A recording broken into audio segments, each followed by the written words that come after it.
नमः शिवाय। हर हर महादेव। आज भाद्रपद माह के शुक्ल पक्ष की द्वादशी तिथि और गुरुवार है। इस द्वादशी को वामन जयंती के रूप में मनाया जाता है। कहते हैं कि धर्म की रक्षा के लिए भगवान श्री हरि विष्णु ने इस दिन वामन रूप में अवतार लिया था। तो इस दिन लोग पूरे भक्ति भाव से भगवान वामन देव के निमित्त व्रत रखते हैं और पूजा पाठ करते हैं। और आज ही परिवर्तनीय एकादशी व्रत का पारण किया जाएगा। तो एकादशी व्रत के पारण से पहले भगवान श्री हरि विष्णु, लक्ष्मी माता और तुलसी माता की विधिवत पूजा करें और फिर भगवान श्री हरि विष्णु की कथाओं को सुनकर अपने व्रत का पारण करें। ऐसा करने से भगवान का आशीर्वाद हमेशा हम सब पर बना रहता है। तो चलिए शुभारंभ करते हैं आज की कथा का। हमेशा की तरह सबसे पहले एक छोटी सी कहानी गणेश जी भगवान की। तो प्रेम भाव से कहिए, गणेश जी महाराज की जय हो। एक समय की बात है कि गणेश जी भगवान एक बहुत ही सुंदर गांव से गुजर रहे थे।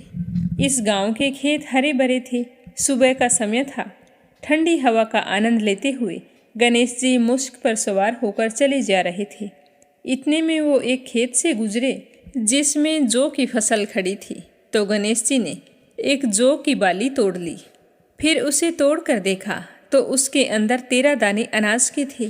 तो यह देखकर गणेश जी को बड़ा ही अफसोस हुआ।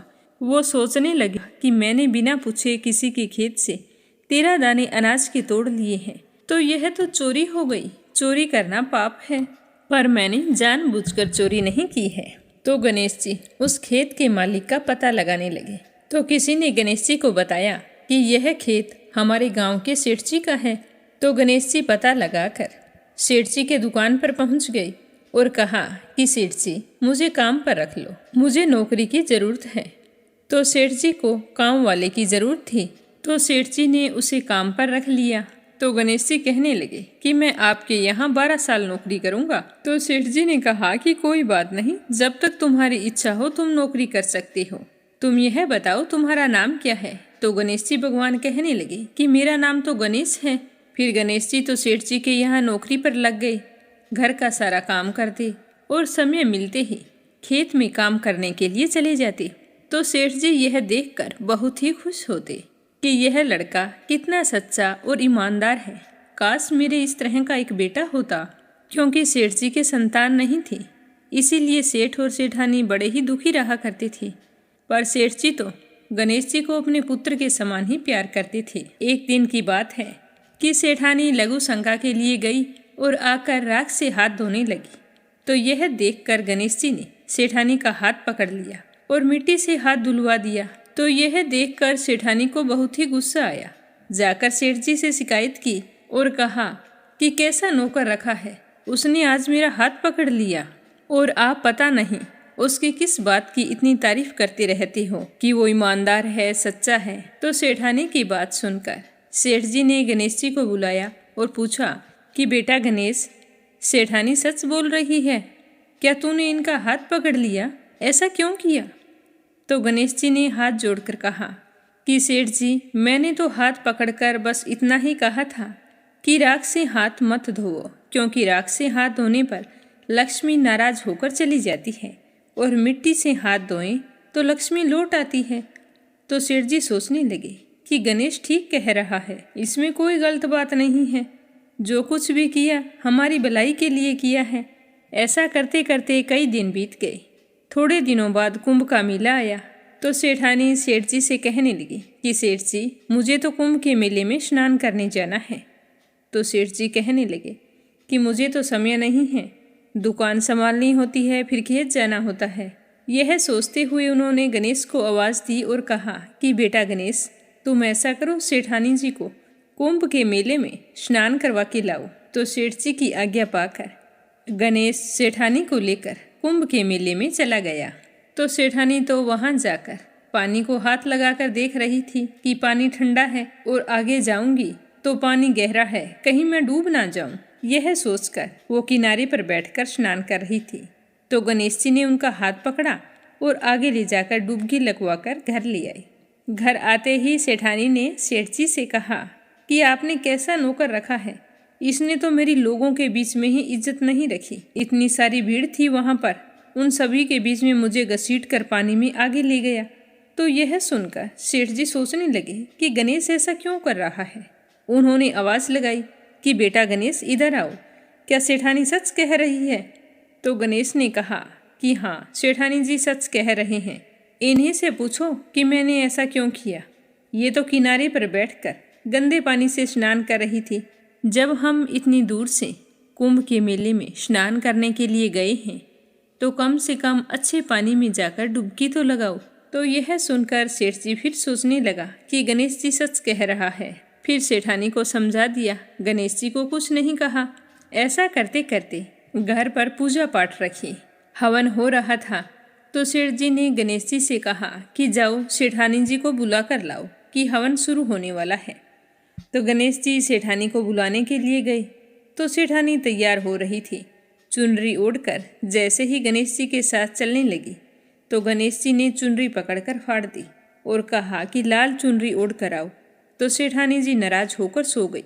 सेठ जी बार बार देखते रहे कि सेठानी आई नहीं, आखिर क्या बात है। काफ़ी देर इंतजार करने के बाद स्वयं हवन से खड़े हुए और अंदर आकर देखा तो सेठानी तो पलंग पर सोई पड़ी थी। तो सेठ जी ने कहा कि क्या बात है, मैंने गणेश को तुम्हें बुलाने के लिए भेजा था, कहाँ है वो, आया नहीं तुम्हारे पास? तो सेठानी रोते हुए कहने लगी कि सेठ जी आज तो हद हो गई, आपके गणेश ने मेरी चुनरी फाड़ दी है।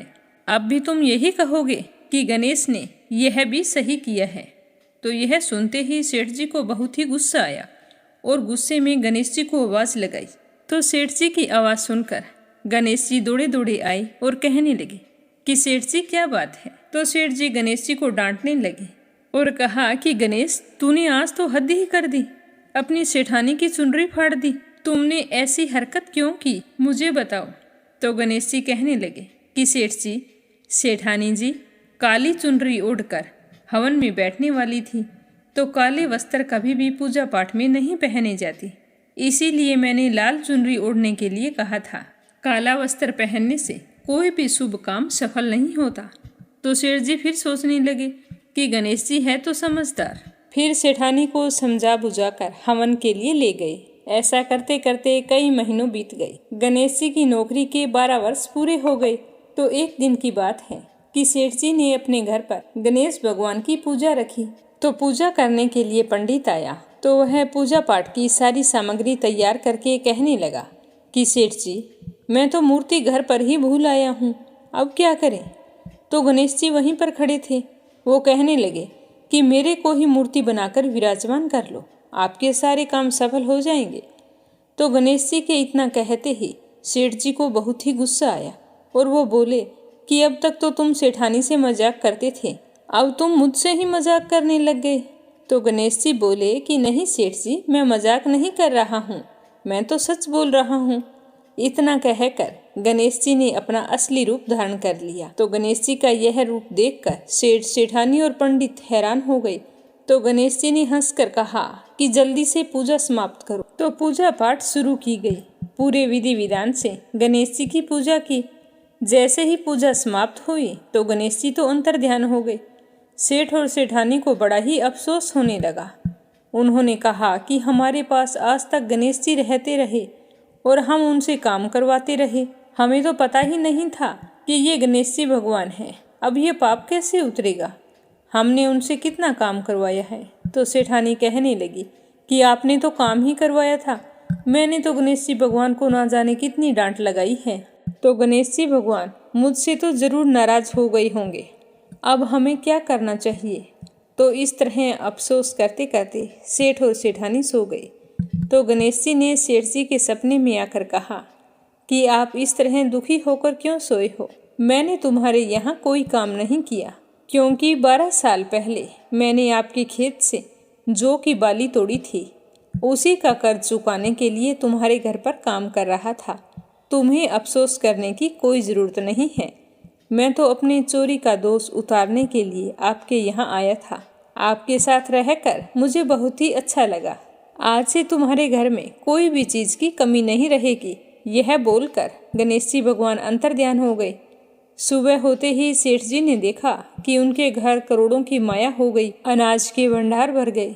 तो यह देखकर सेठ जी बहुत ही खुश हुए। कुछ दिनों बाद सेठानी गर्भवती हो गई और 10वें महीने बहुत ही सुंदर पुत्र को जन्म दिया। इस तरह गणेश जी की कृपा से सेठ जी धनवान और पुत्रवान हो गए।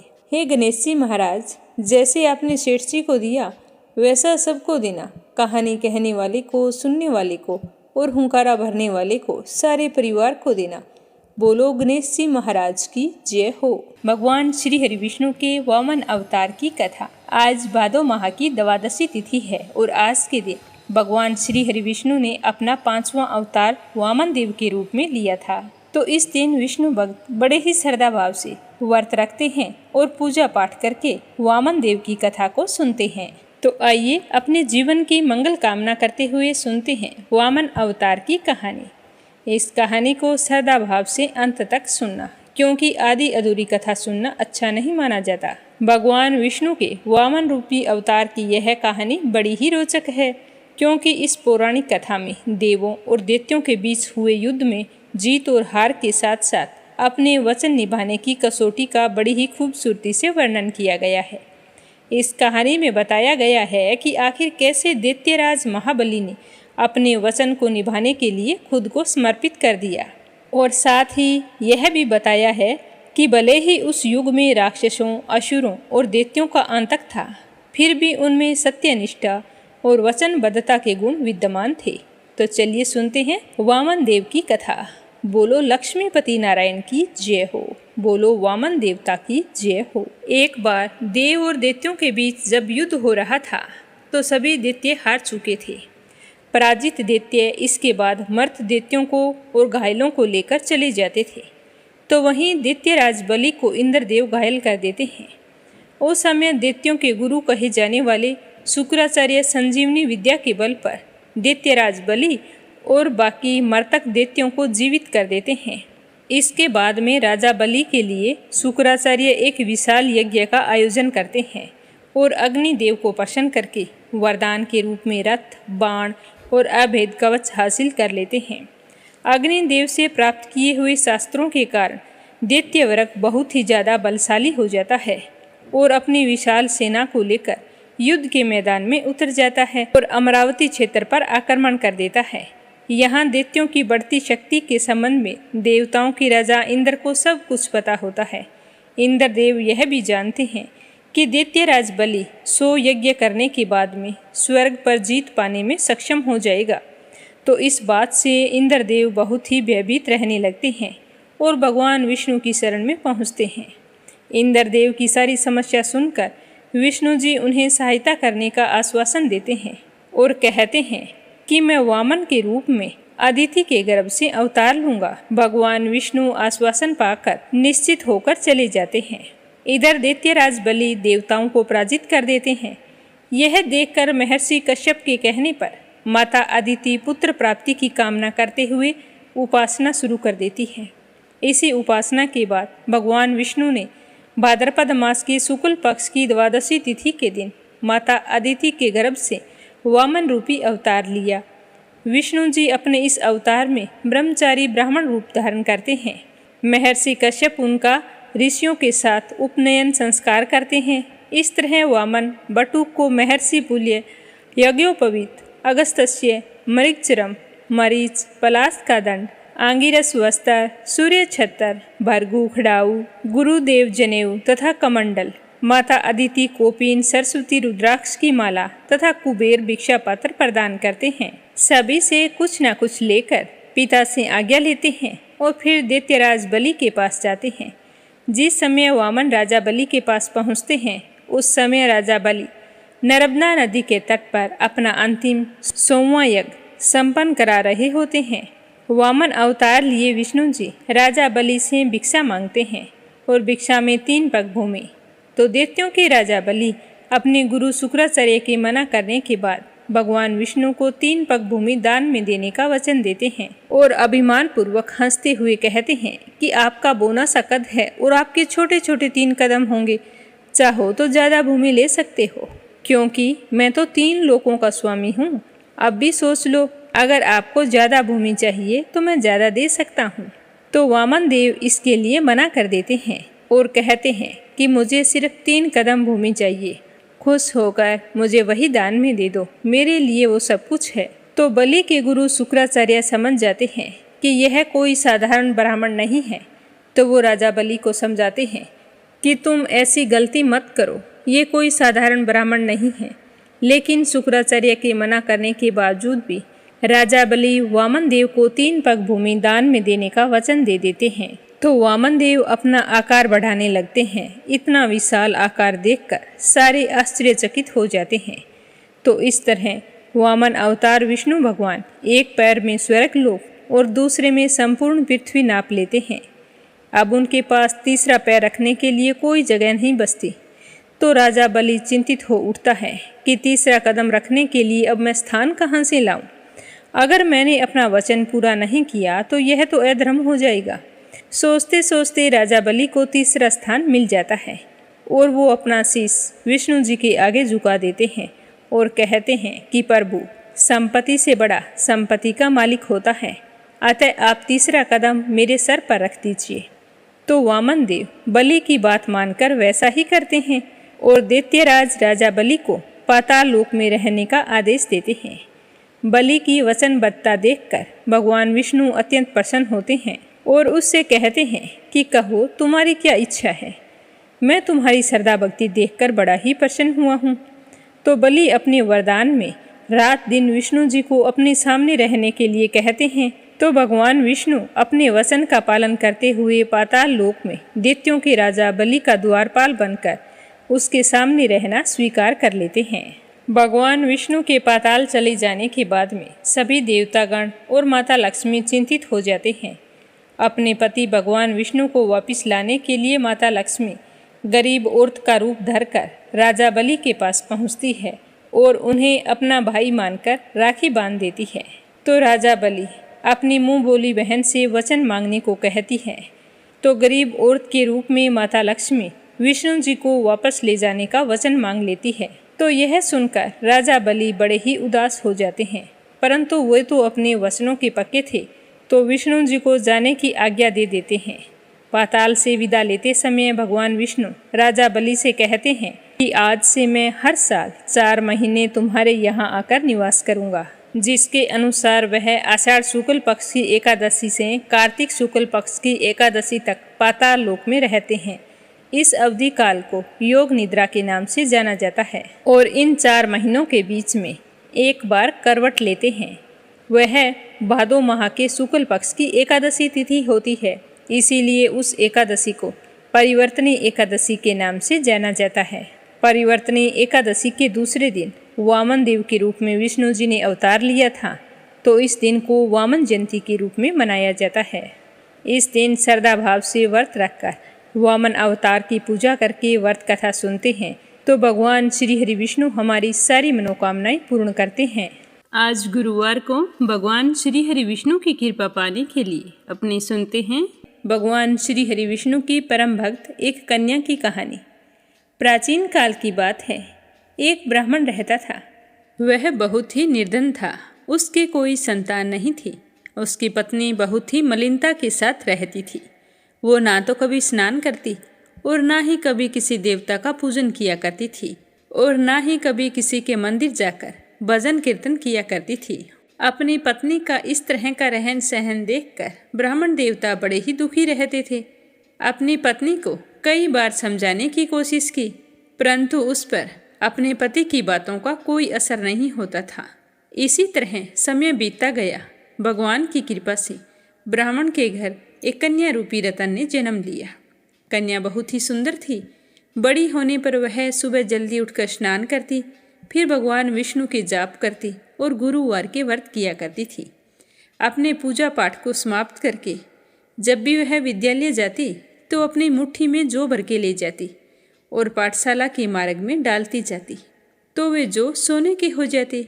जब वो पाठशाला से लौट कर आती तो उन जौ को बीनकर घर ले आती। एक दिन वह बालिका सूप में सोने के जौ को फटक कर साफ कर रही थी, तो उसके पिताजी ने उसे देखा और कहा कि बेटी, तुम्हारे पास सोने के जौ कहाँ से आए? तो वह कहने लगी कि पिताजी, मैं जब विद्यालय जाती हूँ तो जाते समय जौ की मुट्ठी भरकर ले जाती हूँ, सारे रास्ते में डालती जाती हूँ। जब मैं विद्यालय से लौट कर आती हूँ तो ये जो सोने के हो जाते हैं तो इन्हें मैं बीन कर घर ले आती हूँ। तो उसकी पूजा पाठ और भक्ति से उसके पिताजी बड़े ही प्रसन्न हुए और कहने लगे कि बेटी, सोने के जो साफ करने के लिए सूप भी सोने का होना चाहिए, पर हम तो निर्धन हैं, हमारे पास कुछ नहीं है, तो सोने का सूप कहाँ से लाएं? तो अपने पिताजी की बात सुनकर वह लड़की मन ही मन सोचती रही। दूसरे दिन गुरुवार था तो कन्या ने व्रत रखा। पूरे विधि विधान से गुरुदेव की पूजा अर्चना करके कहा कि हे बृहस्पति देव, अगर मैंने आपकी सच्चे मन से पूजा की हो तो मेरे लिए सोने का सूप दे दो। तो गुरुदेव ने उसकी प्रार्थना स्वीकार कर ली। अब रोजाना की तरह वो कन्या जो फैलाती हुई जाने लगी और जब शाम को विद्यालय से लौट कर आई, जो बीन रही थी तो उसे रास्ते में गुरुदेव की कृपा से सोने का सूप मिला। वह देखकर बहुत ही खुश हुई और घर ले आई।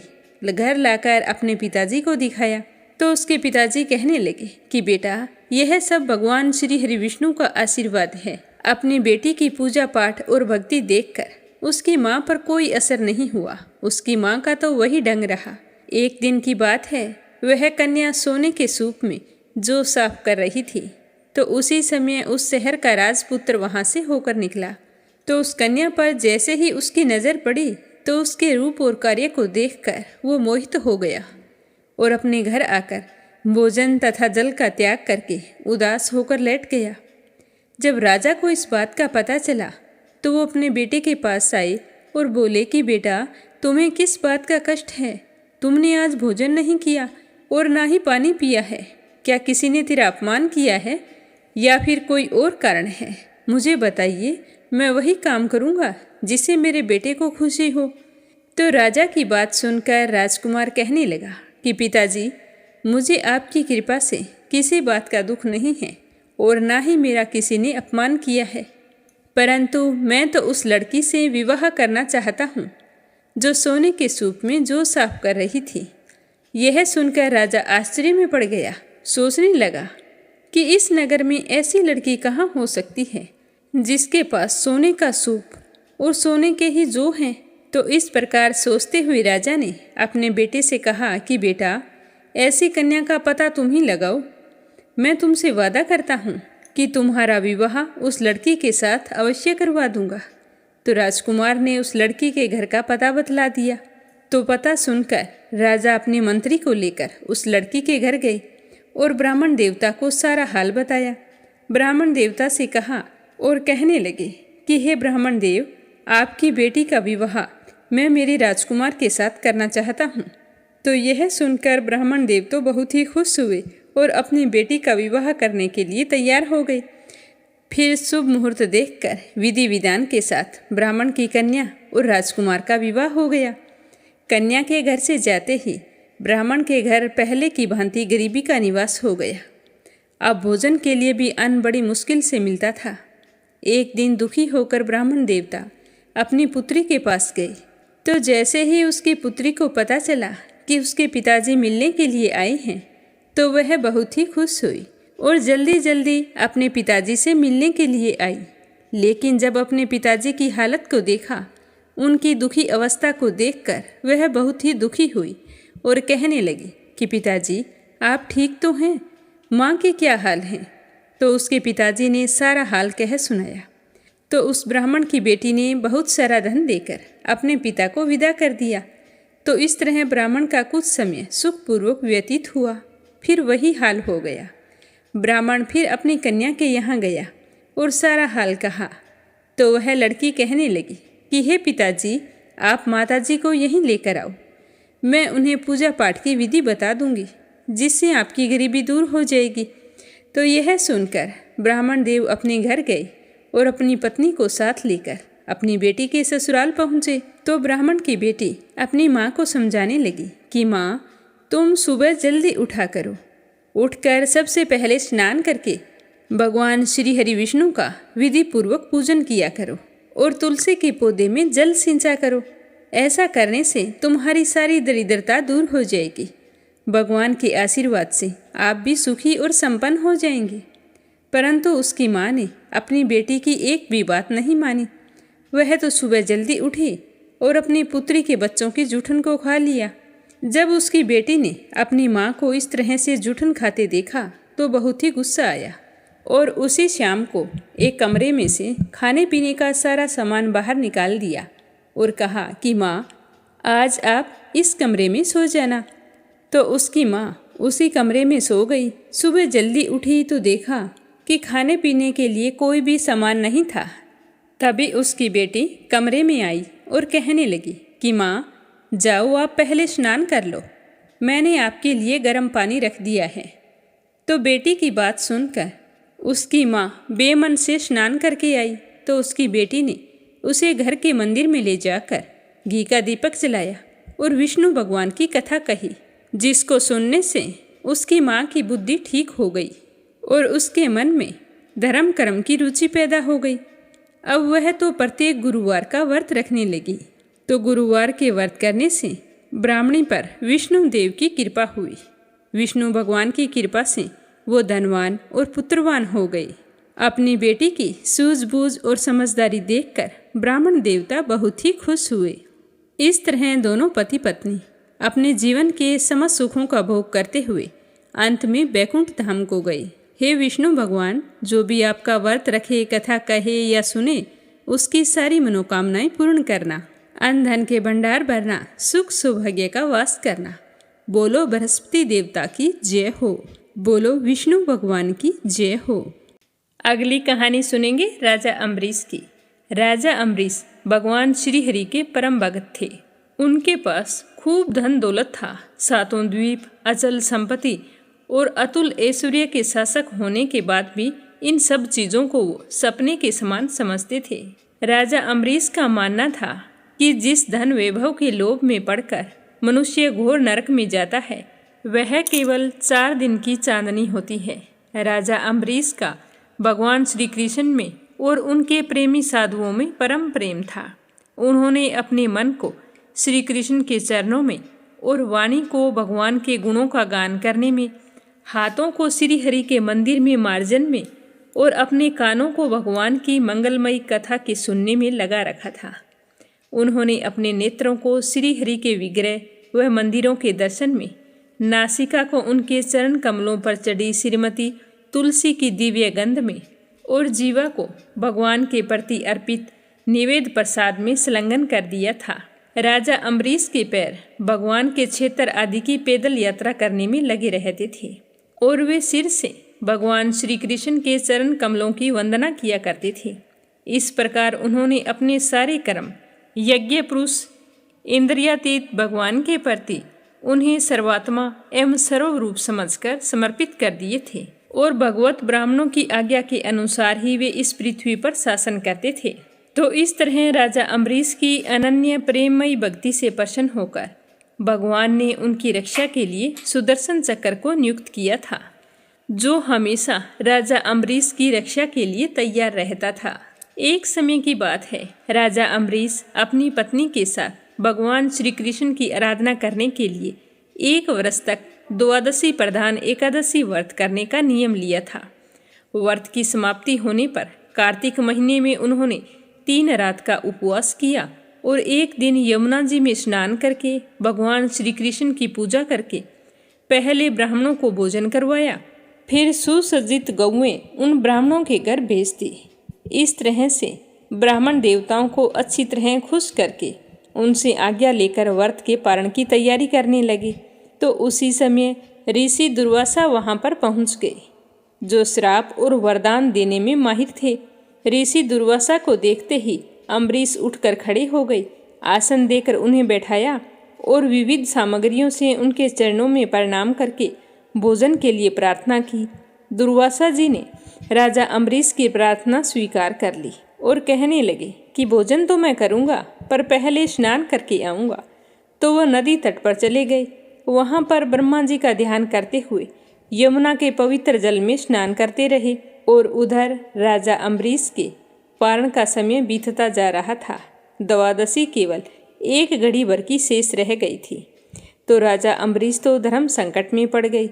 तो ब्राह्मणों से परामर्श करने लगे, कहने लगे कि ब्राह्मण देवताओं, ब्राह्मण को बिना भोजन करवाए स्वयं खा लेना और द्वादशी रहते पारण ना करना, दोनों में ही दोष है। इसीलिए आप मुझे ऐसा कोई उपाय बताओ जैसा करने में मेरी भलाई हो और मुझे पाप ना लगे। मुझे क्या करना चाहिए? तो सारे ब्राह्मण विचार करके कहने लगे कि श्रुतियों में ऐसा कहा गया है कि जल पी लेना भोजन करना भी है और नहीं करना भी है। इसीलिए इस समय तुम जल से पारण कर लो। तो ऐसा निश्चय करके मन ही मन भगवान का चिंतन करते हुए राजा अम्बरीश ने जल पी लिया और फिर दुर्वासा जी के आने का इंतजार करने लगे। दुर्वासा जी आवश्यक कर्मों से निवृत्त होकर यमुना तट से लौट आए। जब राजा ने आगे बढ़कर उनका अभिनंदन किया तब उन्होंने अनुमान से ही समझ लिया कि राजा अम्बरीश ने पारण कर लिया है, तो उन्हें गुस्सा आ गया।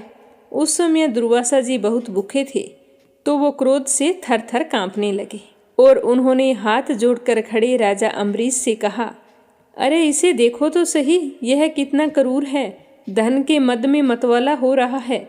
भगवान की भक्ति तो इसे छू नहीं सकती। यह अपने आप को समर्थ मानता है, इससे बड़ा तो कोई है ही नहीं। इसने तो आज धर्म का उल्लंघन करके बड़ा अन्याय किया है। मैं यहाँ पर इनका अतिथि बनकर आया था, पर यह मुझे खिलाए बिना ही स्वयं भोजन कर लिया है। ये मेरे क्रोध से नहीं बच सकता। यह कहकर राजा अम्बरीश से कहने लगे कि जो गलती तुमने की है उसकी सजा तो तुम्हें भुगतनी पड़ेगी। मुझे भोजन करवाए बिना तुमने व्रत का पालन कैसे किया? इस तरह बोलते बोलते दुर्वासा ऋषि क्रोध से जल उठे। उन्होंने अपनी एक जटा उखाड़ी और जमीन पर डाल दी। उससे एक राक्षसी उत्पन्न हुई। तो ऋषि दुर्वासा ने उससे कहा कि राजा अम्बरीश को मार डालो। तो वह आग के समान जलती हुई हाथ में तलवार लेकर राजा अम्बरीश पर टूट पड़ी।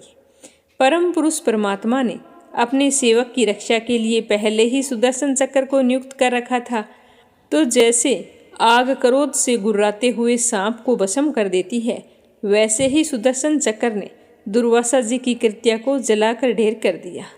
जब दुर्वासा जी ने देखा कि मेरी बनाई हुई कृत्या तो जल रही है और सुदर्शन चक्र मेरी ओर आ रहा है, तो वे भयभीत हो गए और अपने प्राणों को बचाने के लिए वहां से भाग निकले।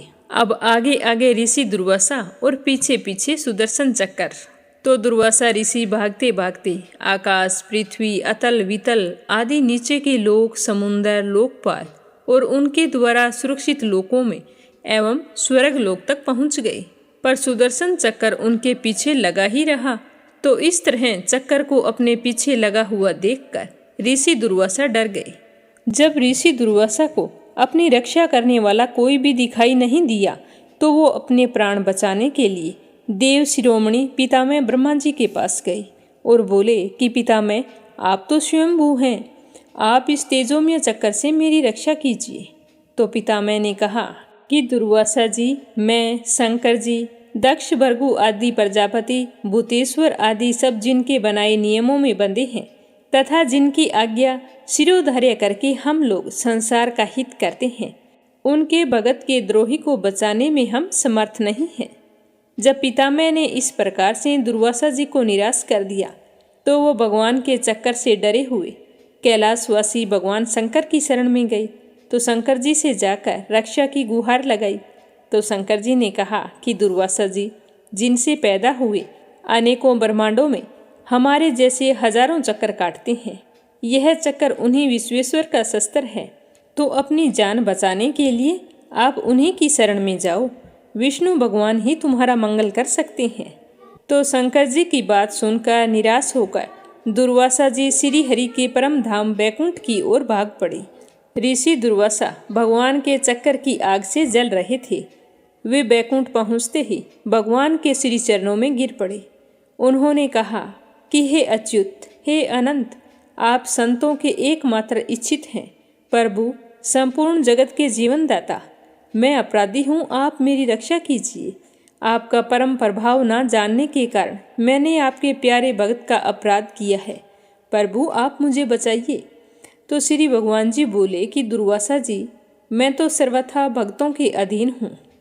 मुझ में तनिक भी स्वतंत्रता नहीं है। जो भक्त, स्त्री पुरुष, ग्रह गुरुजन, प्राण तथा इस लोक और परलोक सबको छोड़कर केवल मेरी शरण में आए हैं। उन्हें छोड़ने की तो मैं सोच ही नहीं सकता, तो मैं तुम्हें कैसे बचा सकता हूँ। इसमें कोई संदेह नहीं है कि ब्राह्मणों के लिए तपस्या और विद्या परम कल्याण के साधन है, परंतु यदि ब्राह्मण उदंड और अन्यायी हो जाए तो वे दोनों ही उल्टा फल देने लगते हैं। तो दुर्वासा जी दुखी होकर कहने लगे कि भगवान, कोई तो उपाय होगा जिससे मेरी रक्षा हो सके। मेरा शरीर तो बुरी तरह से जल रहा है। तो विष्णु भगवान कहने लगे कि दुर्वासा जी सुनिए, मैं आपको एक उपाय बताता हूँ जिसका अनिष्ट करने से आपको इस विपत्ति में आना पड़ा। आप उसी के पास जाइए और उनसे क्षमा मांगिए, तभी आपको शांति मिल सकती है। तो इतना सुनते ही ऋषि दुर्वासा उल्टे पांव दौड़ पड़े और भागते भागते राजा अम्बरीश के पास आई और अत्यंत दुखी होकर राजा अम्बरीश की पैर पकड़ने चाहे। तो दुर्वासा जी की यह चेष्टा देखकर राजा अम्बरीश लज्जित होकर कहने लगे कि आप यह क्या कर रहे हैं? आप तो मेरे गुरु हैं और मेरे पैर पकड़कर मुझे क्यों शर्मिंदा कर रहे हैं? तो दुर्वासा ऋषि ने चक्कर की ओर इशारा करते हुए कहा कि मुझे इससे बचाइए, मेरी रक्षा कीजिए। तो राजा अम्बरीश भगवान के चक्कर की स्तुति करने लगे। राजा अम्बरीश ने कहा कि प्रभु सुदर्शन, आप अग्नि स्वरूप हैं, भगवान के प्यारे 1000 दांतों वाले चक्रदेव, मैं आपको नमस्कार करता हूँ। समस्त अस्त्र शस्त्रों को नष्ट कर देने वाले एवं पृथ्वी के रक्षक, आप इस ब्राह्मण की रक्षा कीजिए। आप कृपया करके हमारे कुल के भाग्य उदय के लिए दुर्वासा जी का कल्याण कीजिए। हमारे ऊपर यह आपका महान अनुग्रह होगा। यदि मैंने कुछ दान किया हो, यज्ञ किया हो अथवा अपने धर्म का पालन किया हो और हमारे वंश के लोग ब्राह्मणों को ही अपना आराध्य देव समझते रहे हों, तो दुर्वासा जी के शरीर की जलन इसी समय मिट जाए। भगवान समस्त गुणों के एकमात्र आश्रय स्थल हैं। यदि मैंने समस्त प्राणियों की आत्मा के रूप में उन्हें देखा हो और वे मुझ पर प्रसन्न हों, तो दुर्वासा जी के हृदय की सारी जलन मिट जाए। जब राजा अम्बरीश ने सुदर्शन चक्र की इस प्रकार स्तुति की तो उनकी प्रार्थना से वह चक्कर शांत हो गया और दुर्वासा जी चक्कर की आग से मुक्त हो गए। उनका चित्त स्वस्थ हो गया और वे राजा अम्बरीश को अनेकों उत्तम आशीर्वाद देते हुए उनकी प्रशंसा करने लगे। दुर्वासा जी ने कहा कि धन्य है, आज मैंने भगवान के प्रेमी भक्तों का महत्व देखा। राजन, मैंने आपका अपमान किया, फिर भी आप मेरे लिए मंगल कामना कर रहे हैं। महाराज अम्बरीश, आपका हृदय करुणा भाव से परिपूर्ण है। आपने मेरे ऊपर महान अनुग्रह किया है।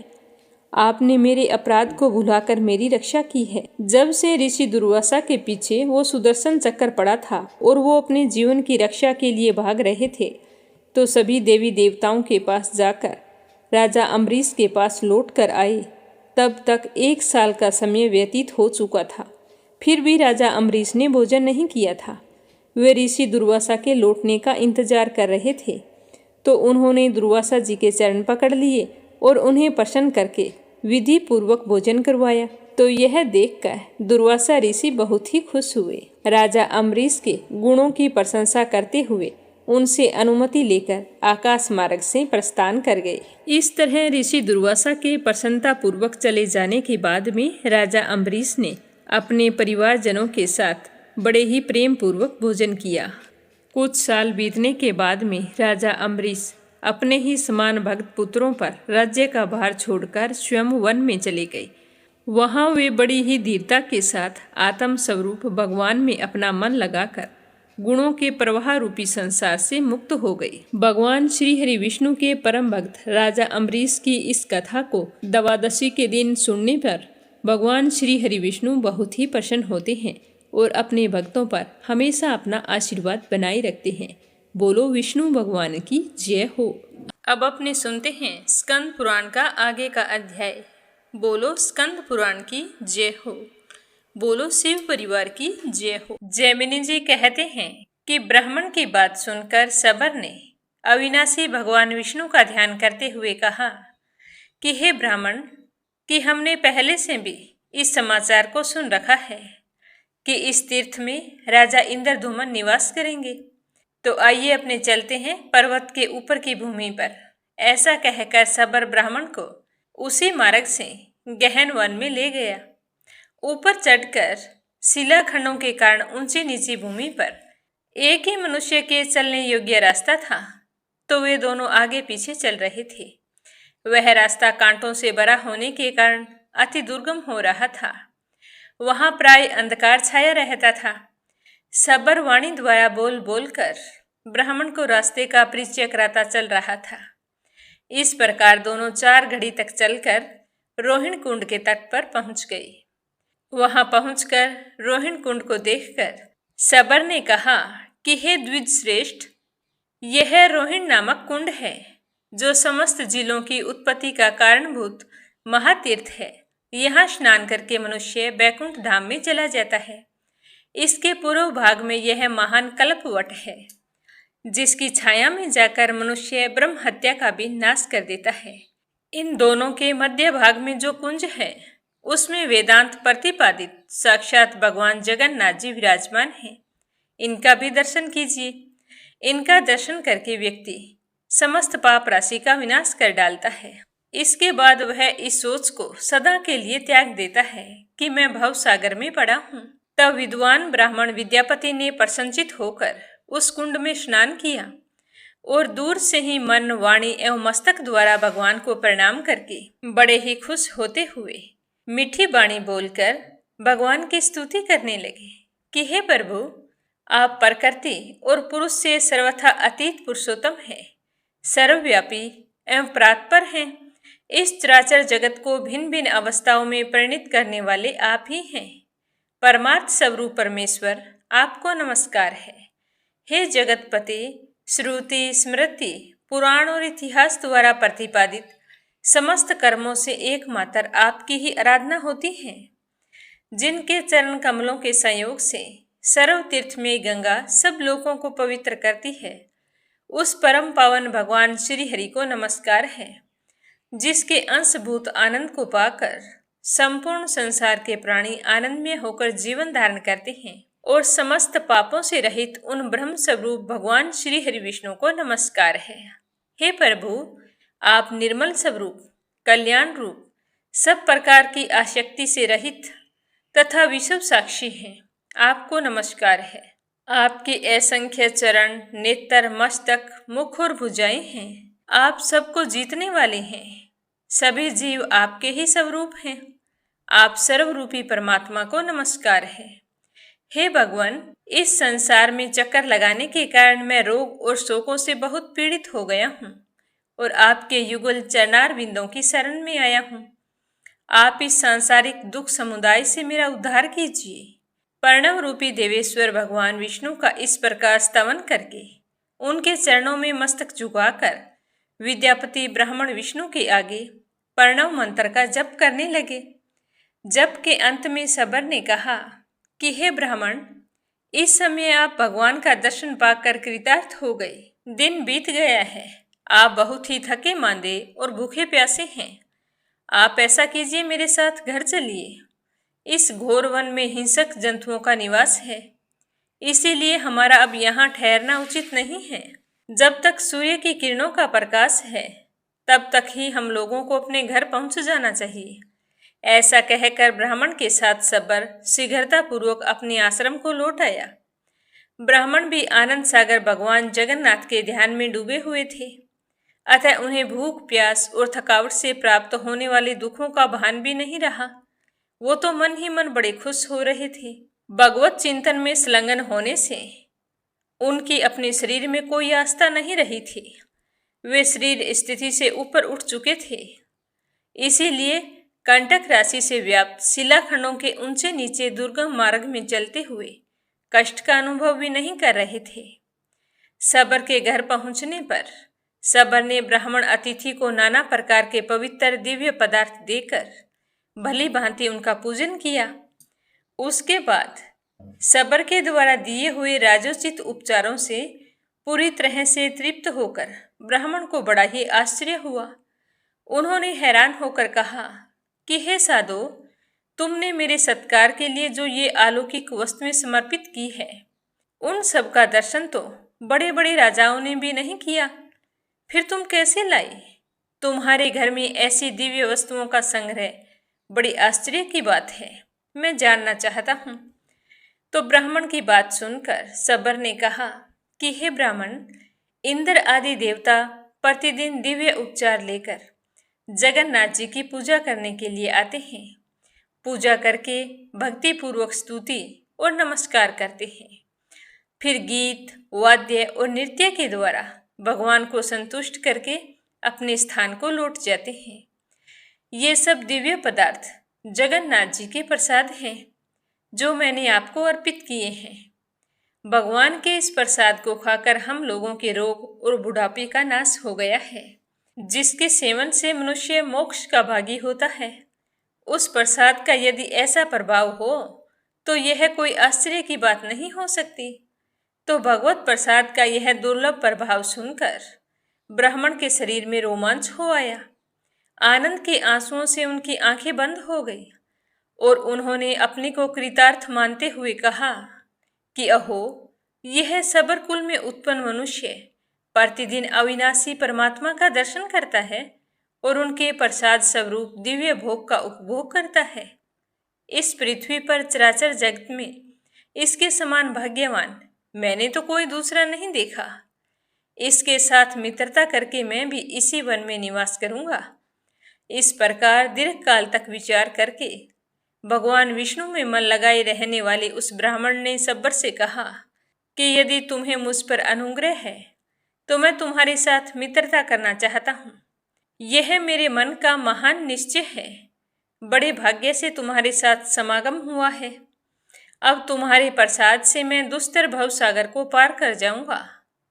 वैष्णव के साथ मित्रता होना दुख में संसार से पार करने वाला है।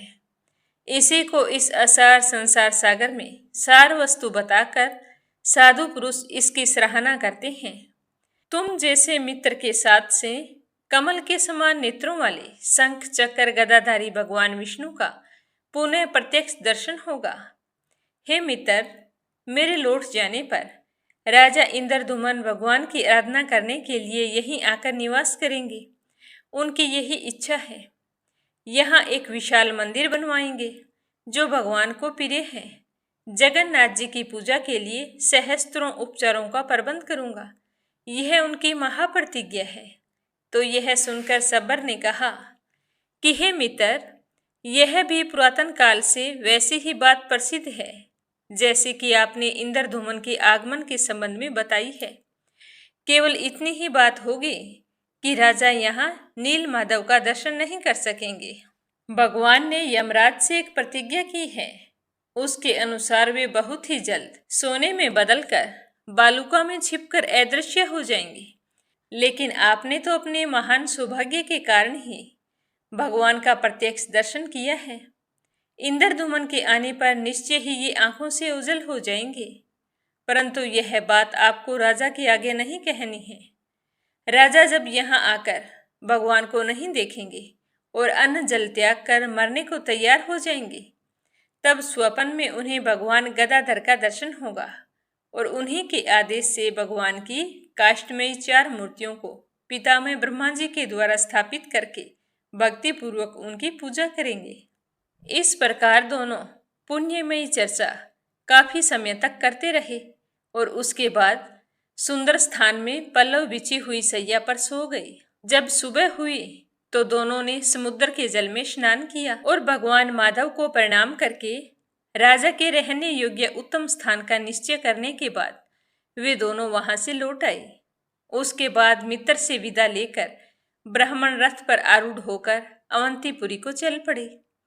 रथ पर बैठे हुए ब्राह्मण विद्यापति ने यह विचार किया कि मैंने जो भगवान नील माधव का दर्शन कर लिया है, उसे मेरा कर्तव्य पूरा हो गया। अब श्री पुरुषोत्तम क्षेत्र की परिक्रमा करके जल्दी ही यहाँ से लौट जाऊं। ऐसा निश्चय करके भी नाना प्रकार के वृक्षों से भरे हुए क्षेत्र और वन को देखते हुए उस समय उस पुरुषोत्तम तीर्थ की परिक्रमा करने लगे।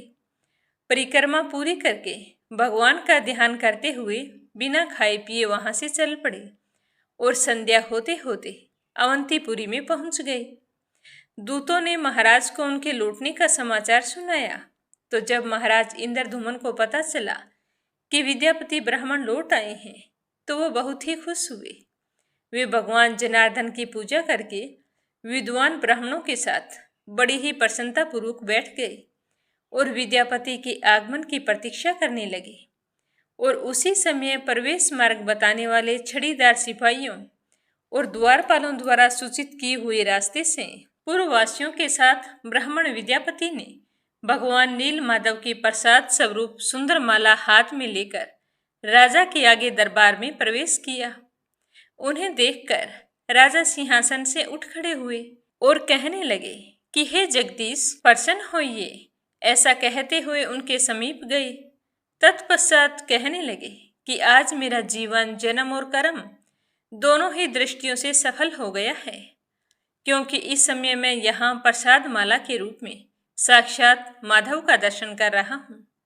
संसार के समस्त पापों का विनाश करने वाली भगवान विष्णु के मस्तक पर चढ़ी हुई इस दिव्य माला को मैं प्रणाम करता हूँ, जिनके चरण कमलों की धूलि को अपने मस्तक में लगाकर पितामह आदि देवताओं ने महान ऐश्वर्य प्राप्त किया है।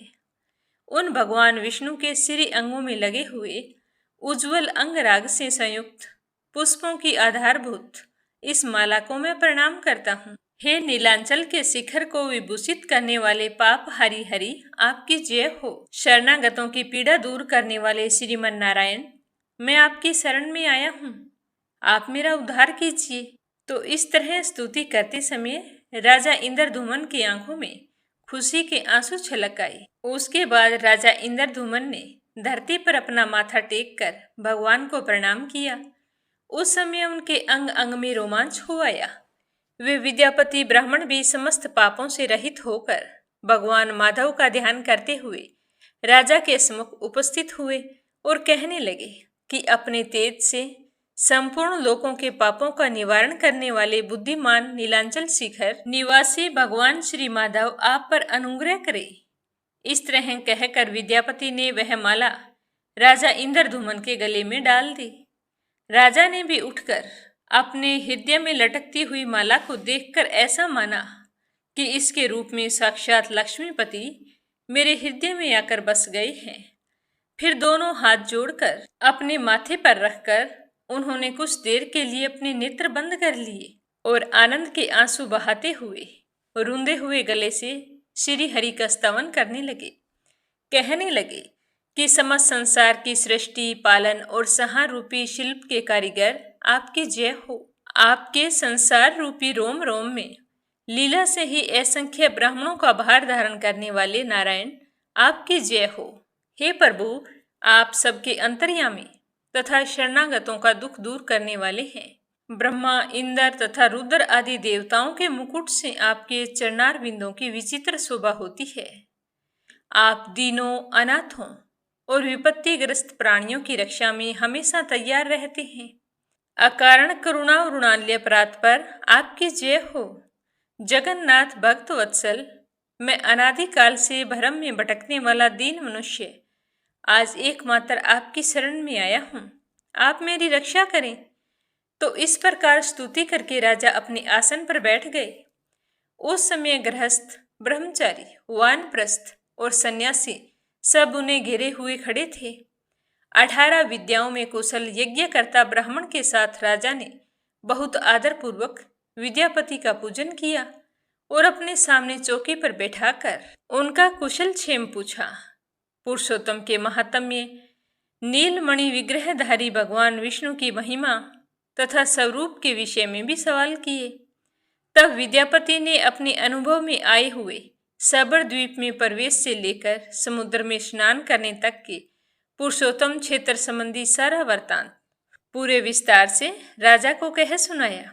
नीलांचल पर चढ़ना, नील माधव का दर्शन करना, रोहिणी कुंड में स्नान करना, कल्पवट की महिमा, नरसिंह आदि स्वरूपों की प्रतिष्ठा, 8 शिव और 8 शक्तियों की स्तुति, रथ से घूमकर देखी हुई पुरुषोत्तम क्षेत्र की लंबाई और चौड़ाई, सबका यथावत वर्णन कर दिया।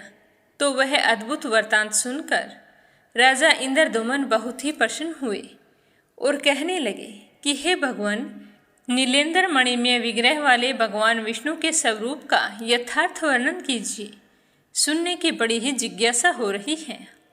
तो राजा इंद्रधुमन की बात सुनकर ब्राह्मण विद्यापति कहने लगे कि हे राजन, मैं भगवान जगन्नाथ की उस दिव्य मूर्ति का वर्णन करता हूँ जिसे इस चरम चक्षु से देखकर मनुष्य मोक्ष का भाजन बन जाता है।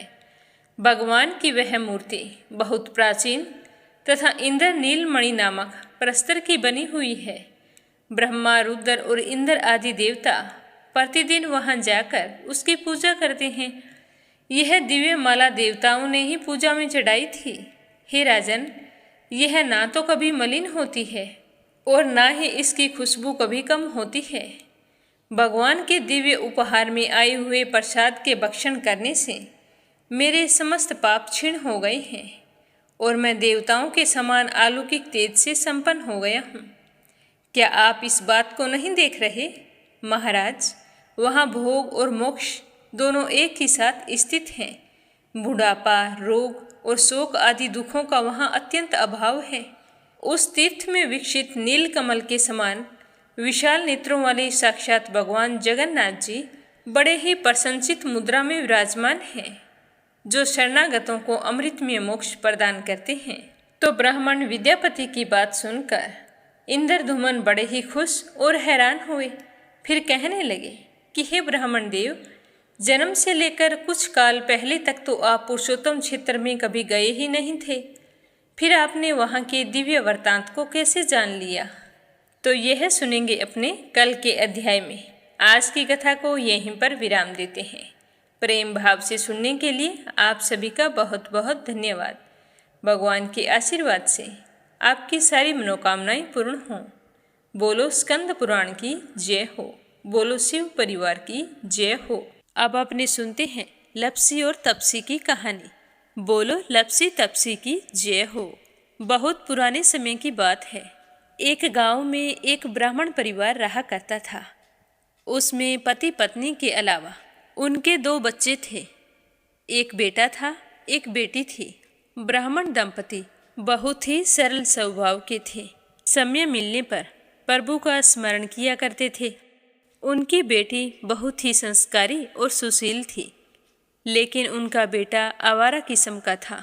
वह कोई काम धाम नहीं करता और ना ही कभी अपने माँ बाप का कहना मानता था। समय के साथ दोनों बहन भाई बड़े हो गए। बहन की शादी कर दी गई, पर भाई का वही हाल था। उसके माँ बाप ने उसे समझाया कि बेटा, अब हम वृद्ध हो चले हैं, तुम कोई काम किया करो। लेकिन उस पर उनकी बातों का कोई असर नहीं होता था। तो एक दिन ब्राह्मणी अपने पति से कहने लगी कि स्वामी, आप बिल्कुल काम छोड़ दीजिए। जब घर में कुछ भी नहीं होगा तो यह अपनी जिम्मेदारी समझेगा और काम पर लग जाएगा। तो ब्राह्मण ने दूसरे दिन से काम पर जाना छोड़ दिया। तो यह देखकर उनके बेटे ने कोई काम नहीं किया और चोरी करने चला गया। आते जाते राहगीरों को लूट लेता और उसी से अपने घर का गुजारा किया करता था। तो उसकी लूटने और चोरी करने की आदत से सारे गांव वाले उसे लप्सी कहने लगे। तो लप्सी की इस हरकत से उसके माँ बाप बहुत ही दुखी रहते थे, पर वह किसी की सुनने के लिए तैयार नहीं था। इसी तरह समय बीतता गया। एक दिन की बात है कि लप्सी एक पीपल के पेड़ पर बैठा था। तभी शिव पार्वती जा रहे थे। पार्वती माता गहनों से लदी हुई थी। तो लप्सी उन्हें देखकर सोचने लगा कि सूरत के कितने गहने हैं, आज ये सारे के सारे लूट लूँगा तो मुझे कई महीनों तक चोरी नहीं करनी पड़ेगी। तो वह लूटने के इरादे से पीपल की ओट में होकर बैठ गया। जैसे ही शिव पार्वती वहाँ से जाने लगे तो लप्सी एकदम से शिव पार्वती के सामने आकर कहने लगा कि जल्दी से जितने सारे गहने पहन रखे हैं उतार दो। तो पार्वती माता कहने लगी कि तुम चोरी क्यों करती हो? तुम्हें पता है चोरी करना पाप है। तो लप्सी कहने लगा कि क्या करूं? घर पर मेरे माँ बाप हैं, मेरी एक भांजी है, उनके लिए दोनों समय भोजन की व्यवस्था कहाँ से करूं? मुझे कोई काम तो आता नहीं है।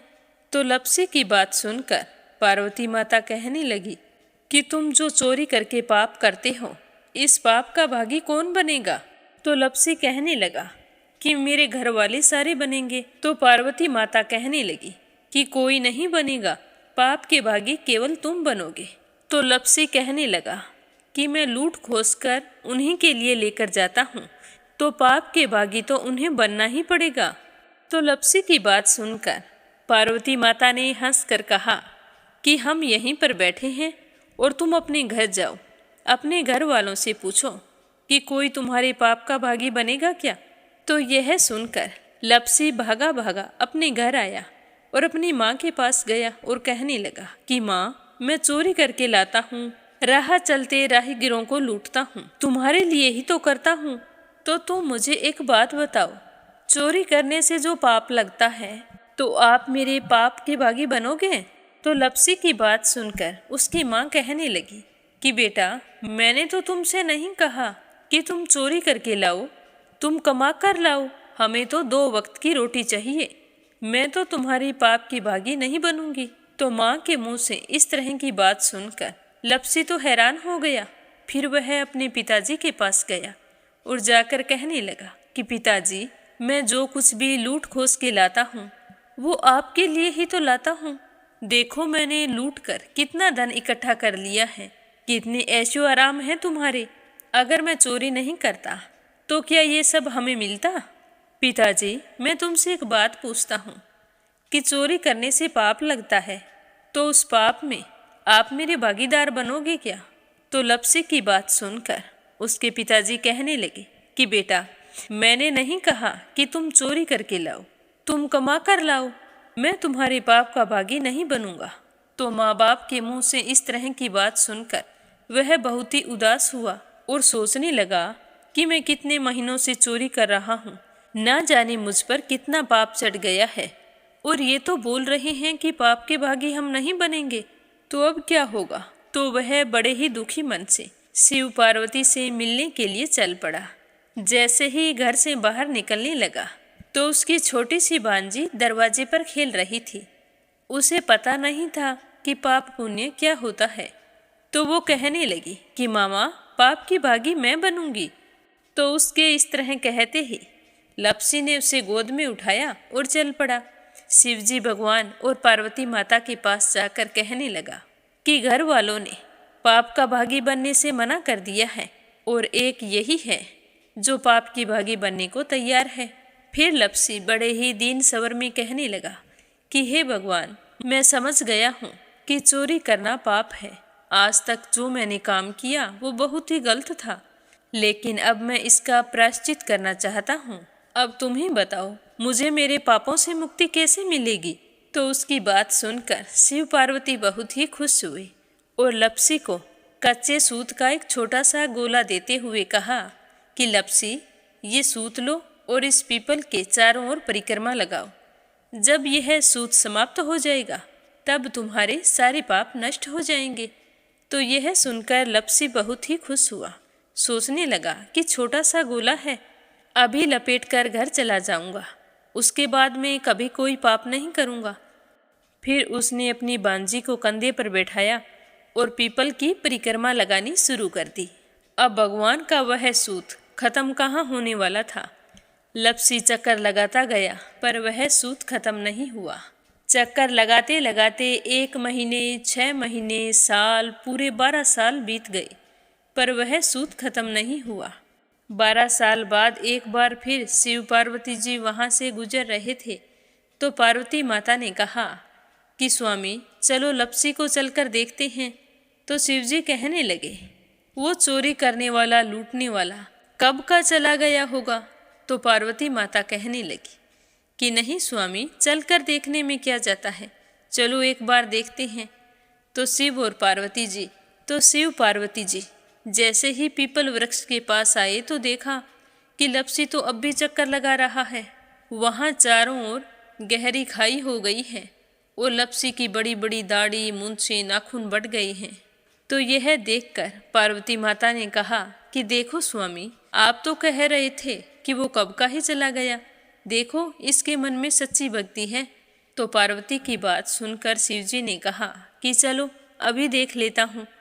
तो यह कहकर शिवजी ने एक सोने का कड़ा लप्सी के आगे फेंक दिया। तो लपसी ने झट से उसके ऊपर पैर कर लिया।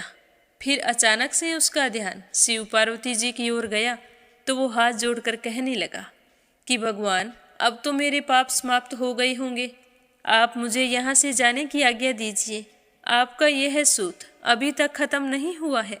तो शिवजी भगवान ने कहा कि तुम्हारे पाप कर्म भी अभी तक पूरे नहीं हुए हैं। तो शिवजी की बात सुनकर लपसी कहने लगा कि भगवान, मुझे पूरे 12 वर्ष हो गए हैं आपकी भक्ति करते करते, और अब भी आप मुझ पर शक कर रहे हैं। तो शिवजी ने कहा कि अपना पैर उठाओ। तो जैसे ही लपसी ने अपना पैर उठाया तो उसके पैर के नीचे सोने का कड़ा था। तो यह देखकर लपसी शर्मिंदा हो गया और कहने लगा कि प्रभु, गलती हो गई, मुझे माफ़ करो, आगे से मैं ऐसी गलती कभी नहीं करूँगा। तो शिवजी कहने लगे कि नहीं लपसी, तुम्हारा पाप ऐसे पूरा नहीं हो सकता। अब तुम्हें 12 वर्ष तक और इसी तरह परिक्रमा करनी होगी, उसी के बाद तुम्हारे पाप समाप्त होंगे। यह कहकर शिव पार्वती वहाँ से चले गए और वह फिर से पीपल के पेड़ की परिक्रमा करता रहा। करते करते 12 साल बीत गए। 12 साल बाद में शिव पार्वती जी वहाँ पर आए तो उन्होंने देखा कि आज भी वो वहीं पर चक्कर लगा रहा है। तो शिव जी ने फिर उसके सामने सोने की अंगूठी फेंकी, पर उसने कोई ध्यान नहीं दिया। तो शिव जी भगवान प्रसन्न होकर कहने लगे कि हे लपसी, आज से तुम मेरी तपस्या करके तपसी बन गए हो। मैं तुम्हें वरदान देता हूँ कि तुम अपने जीवन में सारे सुखों को प्राप्त करेगा। और तूने 24 बरस तक मेरी भक्ति की है, इसका फल भी तुझे अवश्य मिलेगा।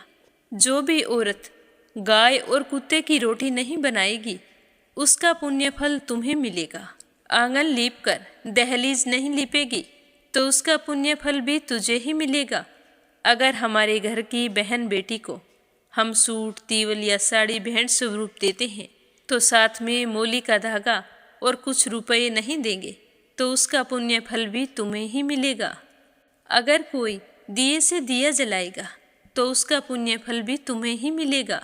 अगर व्रत और पूजा पाठ में सारी कहानी सुन ले और तुम्हारी कहानी ना सुने तो उसका पुण्य फल भी तुम्हें ही मिलेगा। कहा जाता है कि तभी से सुबह पहली रोटी गाय की और सुबह की अंतिम रोटी छोटी बनाई जाती है और शाम को अंतिम रोटी बड़ी बनाई जाती है जो कुत्ते की होती है। और दिए से दिया भी नहीं जलाया जाता। और घर की बहन बेटियों को सूट और तीवल के साथ भेंट स्वरूप कुछ रुपए भी जरूर दिए जाते हैं। और उसी दिन से हर व्रत कथा के बाद में लपसी तपसी की कहानी जरूर सुनी जाती है। और कथा समाप्त होने पर कहा जाता है कि लपसी का फल लपसी को मिले, तपसी का फल तपसी को मिले। हमारी पूजा पाठ का, हमारे व्रत का और हमारी कहानी का पुण्य फल हमें मिले। बोलो लपसी तपसी की जय हो। तो ये थी लपसी और तपसी की कहानी। लपसी तपसी 2 भाई नहीं थे। लपसी और तपसी एक ही आदमी का नाम था। लूट कर लाता था, इसीलिए उसे लपसी के नाम से पुकारते थे। और फिर भगवान की तपस्या करने के कारण उसे तपसी के नाम से जाना जाने लगा। बोलो लपसी तपसी की जय हो। अब अपने सुनते हैं प्यारे श्रोताओं के नाम। आज का पहला कमेंट संजय, सोनिया, हिताक्षी, दीपेश, मयंक हरियाणा से। दूसरा है सरला रानी करणपुर से। और तीसरा है श्रीमती यशोदा उड़ीसा से। आरती खैरावर अगरखर से। मंजुला कपूर पंजाब से। देवी सिंह, कार्तिक, पायल, सौम्या, उमा रघुवंशी गजबा सौदा से। अंजना, सरस्वती, आर्यन, उद्धव आचार्य नेपाल से। आशा शर्मा, विष्णु, ज्योति, अंशु भीलवाड़ा से। रुक्मणी शर्मा अंबाला से। उमेश कुमार उत्तर प्रदेश से। राधा रोहिला दिल्ली से। शीला सिन्हा, मीरा श्रीवास्तव, ममता श्रीवास्तव, माला छम्मा जौनपुर से। यूएन तिवारी, इंदिरा तिवारी लखनऊ से। रवि सैनी, सीमा सैनी मलियाना से। विमला नेपाल से। मीरा अग्रवाल बंगाल से। चंद्रकांता दिल्ली से। इंदिरा तिवारी, शांति प्रसाद तिवारी शुभांकित, दीपांकित, सुरभि, जया तिवारी, वैभवी, ऐश्वर्या तिवारी उत्तराखंड से, श्यामवती, सुषमा, विष्णु हरियाणा से, श्रीचंद यादव गया बिहार से, धनीराम धर्मशाला हिमाचल प्रदेश से, मयूर गुजरात से, बीनू मेहरा दिल्ली से, अपराजिता मीना श्रीवास्तव नेपाल से, सुनीता पंवार मध्य प्रदेश से, मीनू वालिया दिल्ली से, सुनीता रानी मेरठ से, अनिल कुमार टिहरी करनाल से, जगदीश, कृष्णा, सोनू, संतोष, लकी, चित्रा, मंजीत, ज्योति, हनी, पूनम यादव करेली से, नर बहादुर पाल नेपाल से, कोमल निर्मल मुंबई मीरा रोड से, बीना, देविका, कनिका वाशने अलीगढ़ से, सरोज अग्रवाल जबलपुर से, सुदेश नागपाल करनाल से, निर्मला सिसोदिया दिल्ली से, किरण पानीपत से, गीता गोस्वामी, सुनीता गोस्वामी मेरठ से, मंजू मेहता बारां से, संजीव कंसल, कविता कंसल, हितेश कंसल, रानी कंसल मुजफ्फरनगर से, शोभा कुंवर पुरोहित अहमदाबाद से, रेखा धर्मेंद्र शर्मा जयपुर से, संतोष मदान क्षमा परतुल वडोदरा से, गीता सैनी करनाल से, सीमा जोशी, रवि कुमार जोशी दिल्ली से, निर्मला पांचाल करनाल से, इंदु रानी साहिबाबाद से, शंभू प्रसाद भट्ट,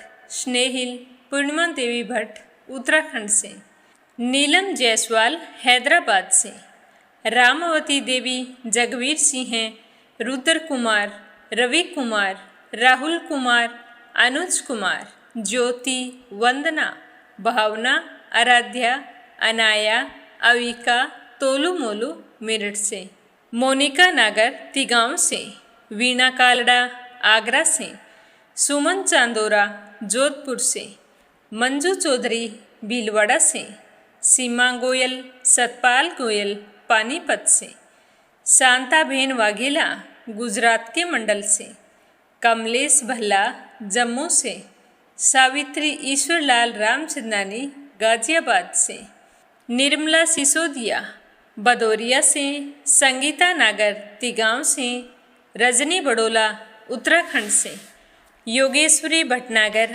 राजस्थान से, कमला देवी भीलवाड़ा से, पूजा पाठक उत्तराखंड देहरादून कोशानी से, श्रीमती कमलेश जबलपुर से, अशोक कुमार जी भटनागर भोपाल मध्य प्रदेश से, निकिता सेजवानी अहमदाबाद से, गोवर्धन बैठा रांची से, जगत नारायण पराशर दिल्ली से, कमलेश लाल रुड़की से, परमेश्वरी रघुवीर सिंह दिल्ली से, शशि वर्मा, अंजलि वर्मा, करण वर्मा पंजाब से, श्रीमती शर्मा अलीगढ़ से।